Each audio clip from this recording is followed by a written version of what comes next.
Baik, salam sejahtera, selamat pagi ataupun selamat petang. Topik yang kita akan belajar hari ini adalah unsur dalam kala 3. Jadi, di manakah kala 3? Boleh rujuk buku teks. Jadi, kala 3 adalah kat sini.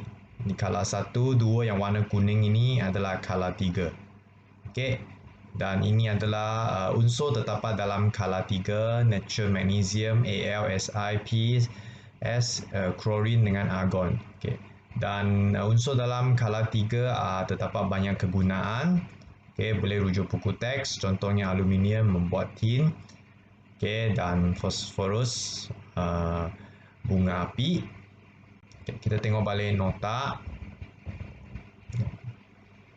Okey, jadi apabila merentasi kala 3 iaitu selalunya kita kata dari kiri bergerak ke kanan. Okey, nombor proton dia bermula dari 11, 12 sehingga 18 dan susunan elektron dia ini belajar sudah tahu. Maka dalam kala 3 semua unsur mempunyai 3 petala yang berisi elektron. Okey, ingat kala 3 ada 3 petala yang berisi elektron. Okey, dan seterusnya nota ini penting. Okey, dari apabila merentas skala 3 iaitu dari kiri ke kanan, ingat saiz atom dia semakin berkurang. Ingatlah.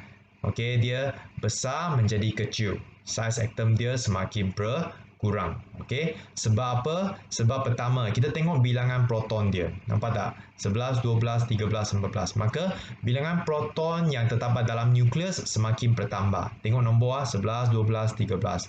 Okey, jadi maka proton kita tahu dia adalah charge positif. Jadi charge positif pada nukleus dia juga semakin bertambah. Apabila charge positif pada nukleus dia telah bertambah, maka daya tarikan antara nukleus dan elektron telah menjadi semakin kuat. Okey, boleh saya ulang. Pertama tengok bilangan proton dia 11, 12, 13, 14. Boleh? Jadi bilangan proton dia semakin bertambah, ini tak ada masalah. Dapat satu markah. Kemudian fikirkan proton adalah charge positif, jadi tuliskan charge positif pada nukleus semakin bertambah juga. Okey, dan kerana saiz dia makin kecil, jadi kita ingat bila saiz dia kecil, jadi daya tarikan antara nukleus dan elektron dia semakin kuat. Okey, dan satu lagi sifat keelektronegatifan dia semakin bertambah. Okey, ini macam mana kita ingat? Senang saja. Saya ingat Na ini akan menjadi positif. Cl jadi negatif. Jadi sebelah sini adalah lebih elektropositif dan sebelah kanan adalah lebih elektronegatif. Maka kita kata keelektronegatif semakin bertambah. Penerangan dia hampir sama macam atas, iaitu charge positif pada nukleus bertambah, saiz atom dia semakin berkurang. Akhirnya, daya tarikan antara nukleus dan elektron semakin kuat. Penerangan jawapan dia hampir sama macam atas. Okey, apakah maksud elektronegatif? Nanti bab 5 kamu akan lebih faham, iaitu kekuatan untuk atom itu untuk menarik elektron ke arah nukleus dia. Maka dia akan menarik elektron dan menjadi ion yang bercharge negatif. Okey, ini nanti bab 5 kita bincang nanti ya. Okey, jadi ada satu eksperimen untuk mengkaji sifat kimia untuk unsur dalam kala 3. Okey, ini eksperimen ini nanti kita buat dalam mau.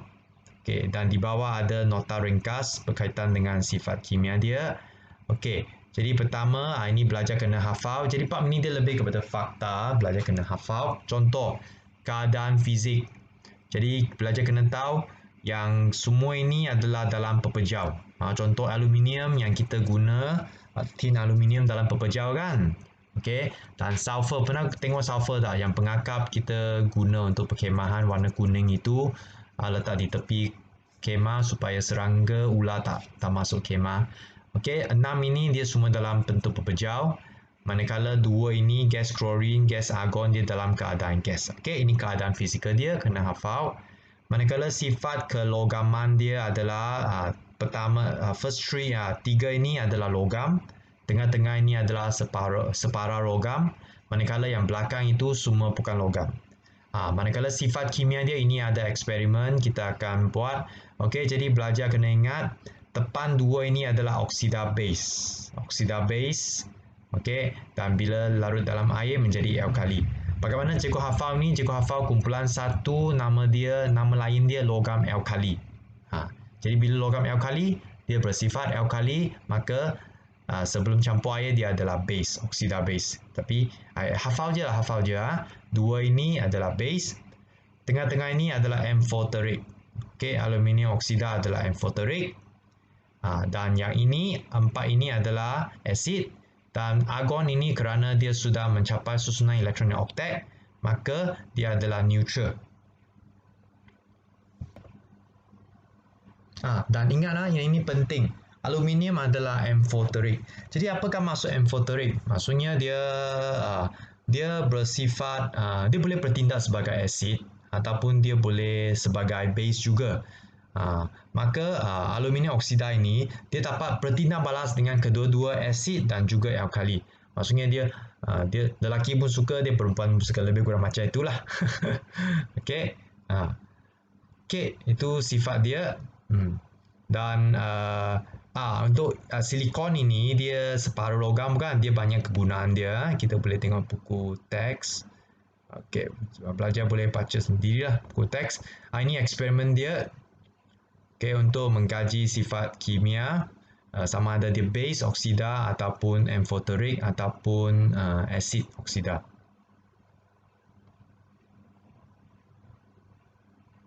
Okey, ini yang cikgu kata tadilah. Okey, ini adalah unsur separuh logam. Benda yang belajar paling suka. Jadi banyak kegunaan. Okey, ataupun kita panggil dia sebagai metalloid juga. Okey, jadi belajar boleh baca sendiri. Ini semua common sense. Okey, jadi metalloid merupakan konduktor elektrik yang baik pada suhu yang tinggi. Okey, telefon kita lah semua ada terdapat mengandungi silikon. Okey, habis itu saja untuk topik hari ini. Okey, saya nak bincang satu soalan berkaitan dengan sifat keasitan dan kealkalian ini. Okey, terdapat dua eksperimen yang kita. Okey, di sini ada satu eksperimen untuk mengkaji perubahan sifat kimia unsur apabila merentasi skala 3. Okey, ini semua cikgu akan print out untuk setiap pelajar. Okey, kita ada dua tindak balas. Pertama, hipotesis dia adalah apabila merentasi skala 3, oksida unsur akan berubah daripada, tadi ingat tak? Dia dari base, dia tukar kepada asid. Tengah-tengah adalah amphoteric. Okey, ini pun boleh ubah dia, belajar boleh baca sendiri. Okey, untuk eksperimen pertama, kita hanya masukkan oksida unsur skala 3 ke dalam air saja. Very simple eksperimen. Masukkan air suling ke dalam tabung uji, kemudian masukkan separuh spatula natrium oksida dan goncangkan. Kemudian ukurkan nilai pH dia dengan menggunakan meter pH. Catat pemerhatian anda. Okey, ulang dengan menggunakan magnesium oksida, aluminium oksida dan sulfur dioksida. Okey, ini boleh kita buat dalam kelas. Baik, ini adalah hasil eksperimen dia. Okey, jadi mendapati bahawa natrium oksida sangat larut dalam air. Bila kita ukur dengan nilai pH, meter pH, dia dapat 14. 14 menunjukkan apa? Alkali. Yes, betul. Dia adalah alkali. Maka dia adalah oksida base. Manakala magnesium dia bagi bacaan 8 pun sama, dia menunjukkan dia adalah alkali. Jadi sebelum dia larut dalam air, dia adalah base. Ini tak ada perubahan kerana dia tak larut dalam air. Kita tak dapat ukur dengan meter pH. Manakala 2 ini, ingat tak? Tingkatan 3, kalau 2 menunjukkan apa? Asid. Betul. Jadi bila dia sulfur, dia adalah bersifat asid. Okey, ini eksperimen. Okey, ada satu eksperimen lagi di mana tindak balas oksida unsur 3 dengan ini salah. Sekejap. Okey, kita tindak balas dengan natrium hidroksida dan asid nitrit. Eksperimen dia pun sama macam tadi, cuma tadi kita guna air, betul tak? Tapi sekarang kita gunakan natrium hidroksida yang merupakan alkali, dan satu lagi kita gunakan asid nitrit yang merupakan asid. Sama macam tadilah.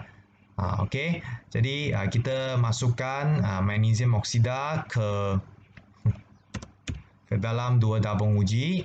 Kemudian tambahkan 5 cm3 larutan natrium hidroksida ke dalam satu tabung uji pertama. Kemudian tambahkan asid ke dalam tabung uji kedua.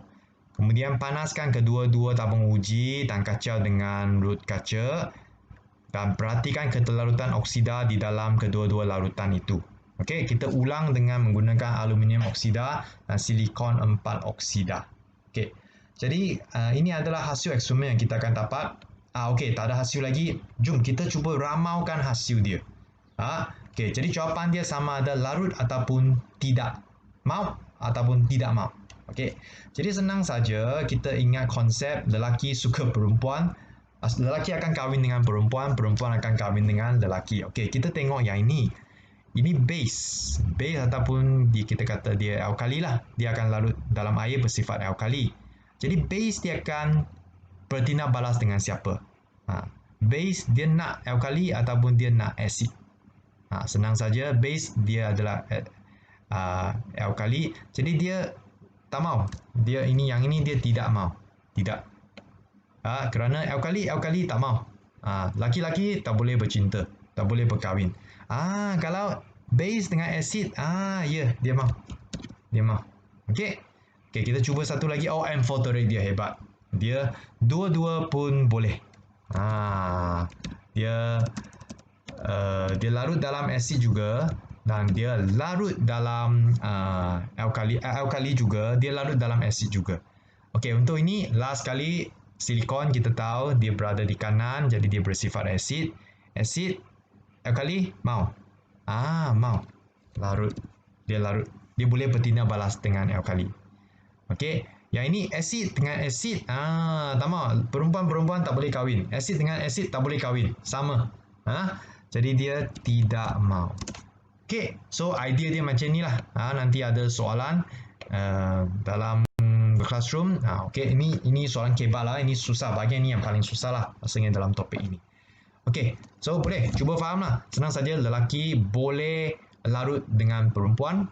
Lebih kurang macam ni lah. Jadi kalau asid, dia tidak mau asid. Nampak? Asid tidak mau asid. Okey, asid dia larut dalam alkali. Okey, berbeza lah, mesti berbeza. Okey, itu saja untuk kala ketiga. Okey, sekian, terima kasih.